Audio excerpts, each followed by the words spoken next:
estamos de volta para o último bloco do programa de hoje, que discute o Homo Sacer. O Homo Sacer é essa figura em relação ao qual todos os homens agem como soberanos, essa figura desumanizada, abandonada.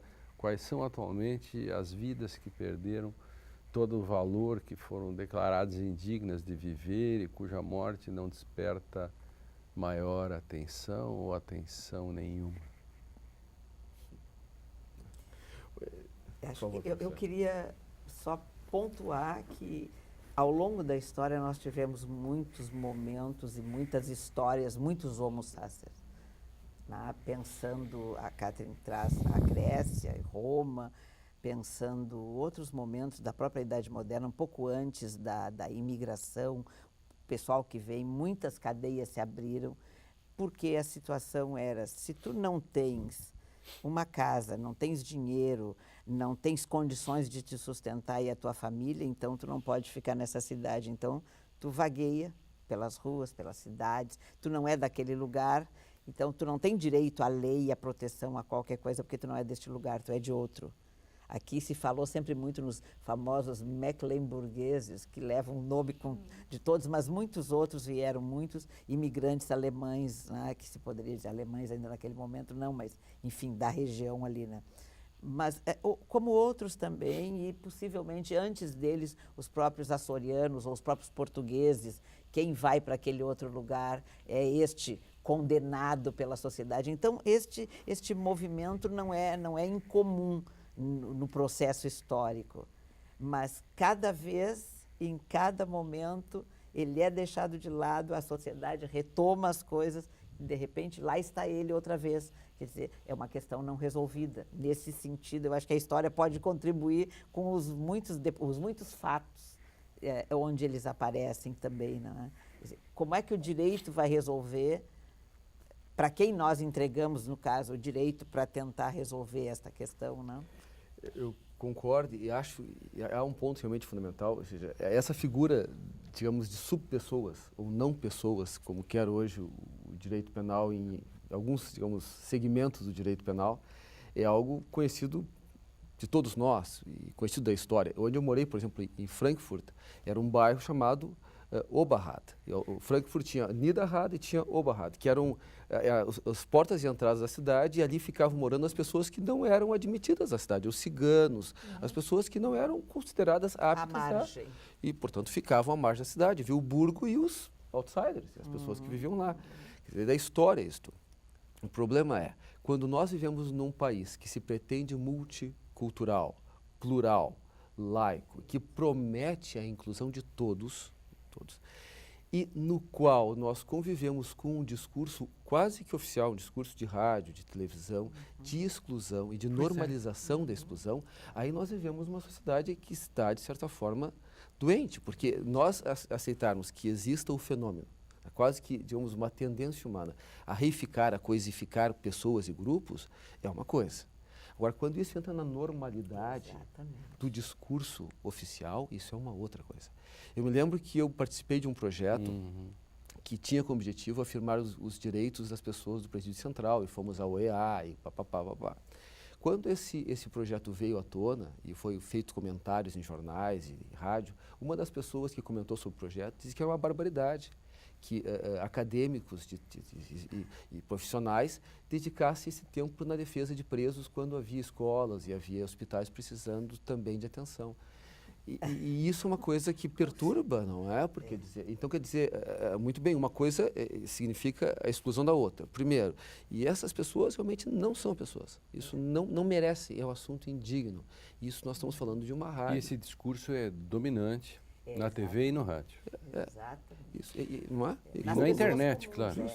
Mas também, de alguma maneira, também eu observei isso quando eu cheguei no Brasil, entre os políticos, né? Porque, por exemplo, quando eu cheguei aqui, eu fiquei um pouco espantada que, na falta, né, de tanta coisa, né? Por exemplo, na época se falava-se muito sobre os meninos de rua de Porto Alegre. Eu me lembro de uma conversa com Tarso, e disse, Tarso, enquanto as mudanças políticas não cheguem, não seria o caso da gente mobilizar um espírito comunitário, como eu conheço na Áustria, na Irlanda, na Inglaterra, etc., das damas da sociedade que têm tempo e dinheiro fazerem alguma coisa pelos meninos de rua, para, né? Porque isso não é somente... Aí vem esse discurso muito... vocês conhecem melhor do que eu, né? Que não, a gente precisa Isso dessa seria atenção. só um paliativo, porque eu preciso dessa Exatamente, atenção. seria só um paliativo. Mas mas não é um paliativo, isso cria uma sensibilidade Exatamente. Essa é a questão. social. E aí nós voltamos para o Homo Sacer. Nós criamos de novo um espírito que não precisa ser religioso, católico ou evangélico, precisa ser a sensibilidade para a vida alheia, para o que é o outro, né? Porque no Brasil uma das grandes barreiras é que nós também experienciamos, com a melhor boa vontade do mundo, a gente não sabe como vive o outro, a gente não sabe os hábitos do outro, a gente não compartilha valores.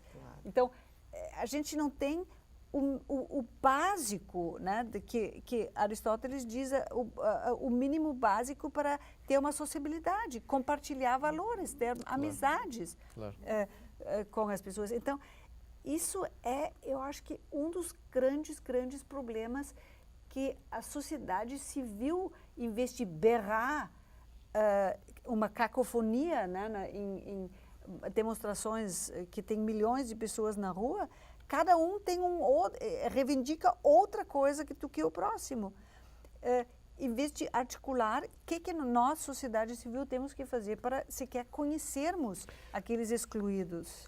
Exatamente, e até aproveitando o gancho da Catherine, fala assim, não é uma questão de cristandade, nem eu diria até mesmo, nem necessariamente solidariedade, porque até por inteligência e egoísmo, a pessoa teria, o mais egoísta teria que entender, essa pessoa vai me matar ainda, Mas estou criando um monstro. E a tese, eu tenho a tese que eu tenho propagado nos meios de comunicação você não precisa gostar do outro ou do preso, seja pelo menos utilitarista no estilo mais tradicional inglês, do tipo, eu não posso investir mal. Exatamente. Mas é isso. Eu não quero que você seja bom, nem me cabe pedir isso, eu só quero que você seja esperto. Exatamente. Isso que você está dizendo, esse cara pode me matar. Exatamente. Então é melhor salvá-lo. Melhor salvá-lo. Exatamente. Melhor criar condições. Melhor incluí-lo de algum modo. Exatamente. Melhor incluí-lo de algum modo. Por exemplo, no último ano, os últimos 2 anos, se você caminha por Porto Alegre, está começando a ficar assustador. Não porque é perigoso. Não, eu caminho no centro de Porto Alegre de noite, sozinha, e não me acontece nada. O que é assustador é a quantidade de pessoas que carregam seus colchões e se embute debaixo de uma ponte. Sim. Quer dizer, nós não poderíamos, tu, eu, fazer uma coisa por essas pessoas?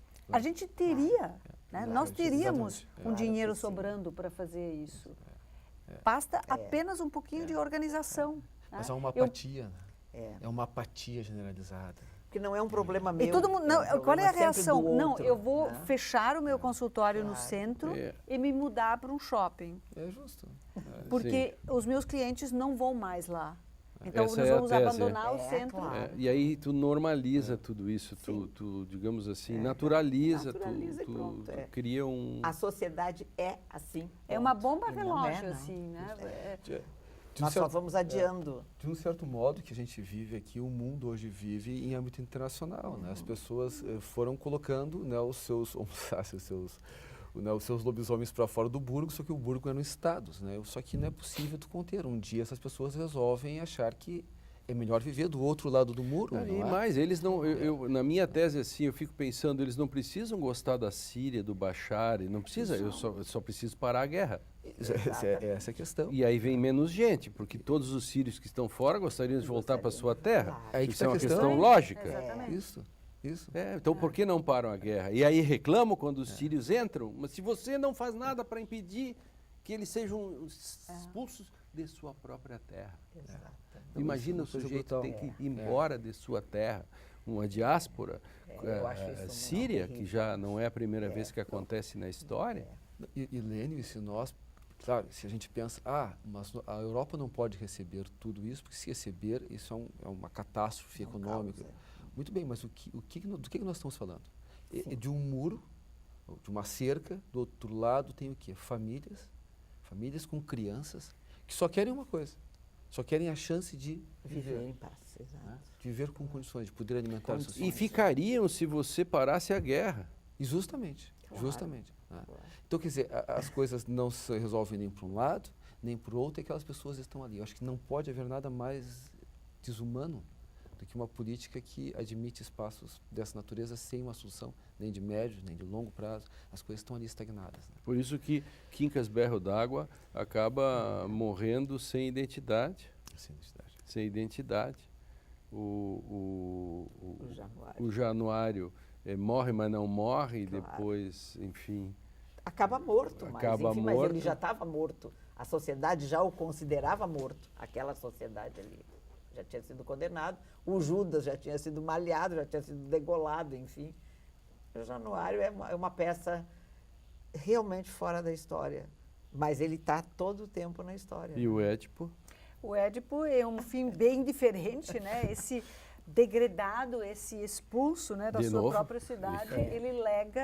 ele lega o mistério da sua vida para Atenas. E por isso, na mitologia ateniense, né, Atenas tem um futuro auspicioso, Ó, que não e se verifica. Eu penso que a Catherine trouxe a solução. A solução no caminho do Édipo, não no caminho dos nossos personagens aqui, porque os nossos estão exatamente nesse lugar, né? Nesse não lugar e nesse não lugar sem nenhuma esperança. Não, mas tu tem que pensar que o que e está... sem identidade, claro. A lógico, realidade né? são as guerras do Peloponeso, né? É lógico, é lógico. Mas de todo modo, se as deusas da vingança hoje estão mais fortes no nosso cotidiano, né, as iríneas, eu, como um otimista, acho que dá para fazer um negócio com Palatenas e fazer um julgamento. Pois então, né? Tá aí. Pode ser que dê empate. A tua palavra nas ouvidos de Palas Atenas. É, isto. E Ó, pode ser que que dê ela nos empate. ajude. Pois Que ela então, nos né, ajude eu acho que e tem que que dê ter. empate. E que aí não dê o voto Que vencedor. ela inspire, né, claro. E a aí novos líderes, a sabedoria sofocleia Estamos. e de Perfeito. Édipo e o mistério que ele Perfeito. ligou a Teseu. Ah, que maravilha.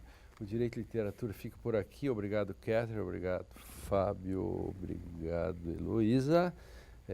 Assista este e outros programas no facebook.com/Direito e Literatura e no canal do YouTube da TV e Rádio Unicinos. Não esqueça de participar, fazer sugestões. Espero você no nosso próximo encontro. Até mais.